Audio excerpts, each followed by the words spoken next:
Recently, Sam and I went to a wedding, and Sam was a part of the bridal party. And part of the gift was a flask. Or like that was part of the gift for the women in the thing, whatever. You get what I'm saying? There's a flask, and she had whiskey in it. Probably 3, 4, 5 days go by, and we come home, and there's still whiskey in said flask. And we one night are like, decide to have some drinks, and she goes to pour whiskey, and she says, I think there's some leftover whiskey inside of this flask.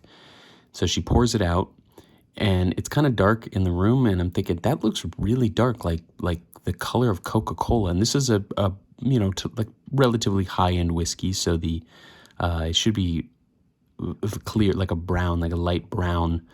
And she goes, yeah, it does look really dark. And I say, well, what, it smells fine, smells like alcohol.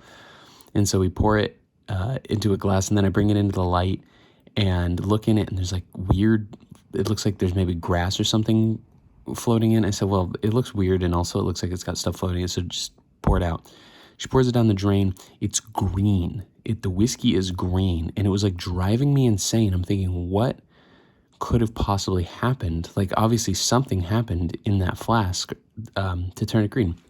So I look up that exact coloration in whiskey, and come to find out that alcohol pulls lead out of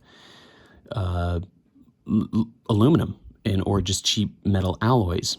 And so if you were drinking alcohol out of anything made of metal, typically, especially cheap metal, if it sits there for any more than 3 days, and sometimes even less, it is actively pulling out the lead in that container.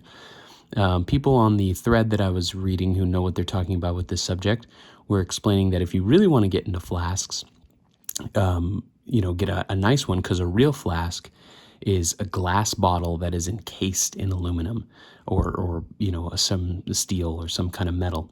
But I also found out, interestingly enough, that there is a theory that in Rome, the fall of Rome had something to do with this, because they used to sweeten wine with lead. It's called there's a term for it, like lead belly sweeten or something. But they would put wine in barrels of metal, made of metal, and the wine would absorb the lead, and that metallic-y would almost add like a sweetness to it. And so there's a theory that part of the fall of Rome, and when people started to become, very bloodthirsty, was actually partially because the civilization, it was right about the time when they started practicing sweetening their wine that way, that the people were getting lead poisoning, and they were going insane. It's just a theory, but all of this learned just by pouring a little green whiskey out. And so we threw away. I mean, we don't really use flasks that often, but we had a couple like novelty flasks from various things, threw them all away. So just a heads up that exists.